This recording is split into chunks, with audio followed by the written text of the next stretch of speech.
So in this video we're going to go through a double kettlebell exercise, and that's the overhead press, one of my favourite exercises.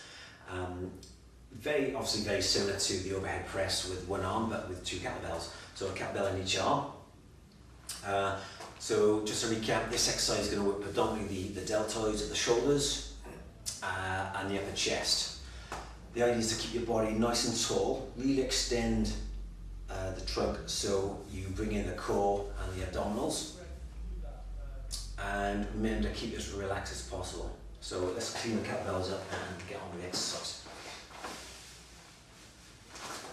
So clean both the kettlebells up into a rack position.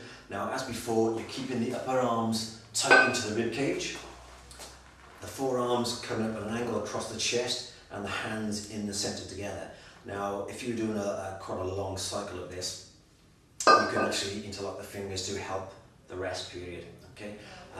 Now, if your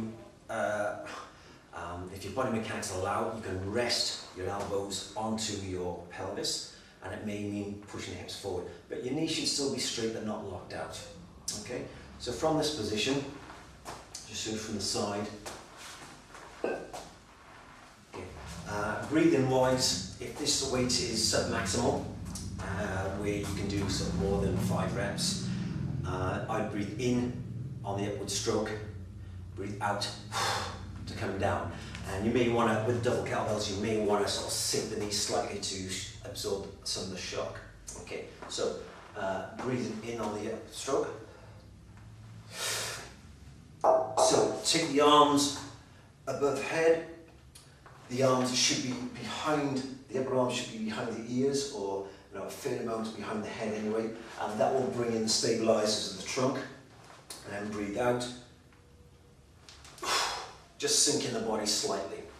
Okay, so I'll come a bit closer. You won't be able to see the top of the kettlebells here, but breathe in. Breathe out. Just sinking down. So let gravity come down.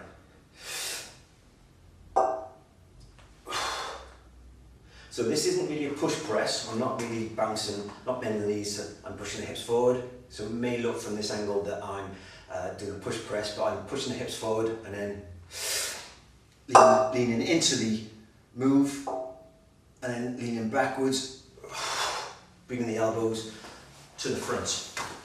So submaximal, breathe in on the way up, breathe out on the way down, sink in slightly, let the gravity pull the kettlebells down. If you're doing sort of 1 or 2 reps with a really heavy weight, then obviously I would turn the breathing round to more of a hard style where you breathe out. Okay, so again, remember to get those arms behind the head at the top, so the upper arm is behind the ear, and that will bring in a lot of stabilizer muscles at the front of the trunk, so you get a bigger bang for your buck with this exercise. And that's the double overhead press.